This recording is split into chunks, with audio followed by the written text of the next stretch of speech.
بسم اللہ الرحمن الرحیم. کیا مخصوص عبادتیں کر کر، روزہ رکھ کر، حج کر کر کیا ہم جنت میں چلے جائیں گے؟ اگر قرآن کو پڑھے، پورے قرآن کو تو چھوڑ دیجیے، صرف سورہ اسر کی بات میں کروں گا کہ اللہ نے کہا کہ اگر چار کنڈیشن اگر ہوں گی نا تو ہی انسان آخرت میں کامیاب ہو سکتا،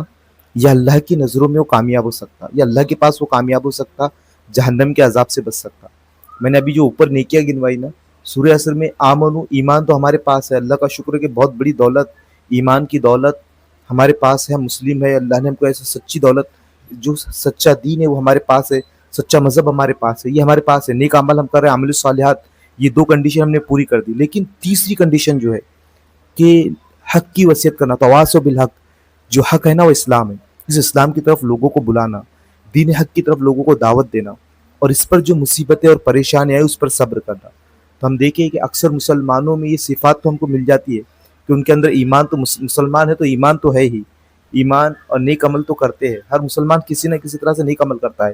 لیکن اگر ہم دیکھیں ہماری اکثریت اس کام سے غافل ہے، اس عظیم کام سے، اس عظیم سنت سے غافل ہے کہ حق کی دعوت دینا، اسلام کی طرف بلانا. اپنے نبی کریم صلی اللہ علیہ وسلم نے اپنی پوری زندگی میں جو کام کیا وہ لوگوں کو اسلام کی طرف بلایا، دین اسلام کی طرف دعوت دی، حق کی طرف دعوت دی، اللہ کی بندگی کی طرف دعوت دی. اس پر نبی کریم صلی اللہ علیہ وسلم کو، صحابہ کرام کو مصیبتیں اور پریشانی آئی تو اس پر انہوں نے صبر کیا. تو حقیقی کامیابی جو ملے گی ان لوگوں کو ملیں گی جن کے اندر یہ چار خصوصیت ہوں گی کہ آمنوا وعاملوا الصالحات وتواصوا بالحق وتواصوا بالصبر، ایمان،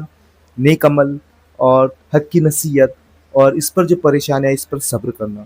تو کوشش اس بات کی کرے کہ اگر ہم چاہتے ہیں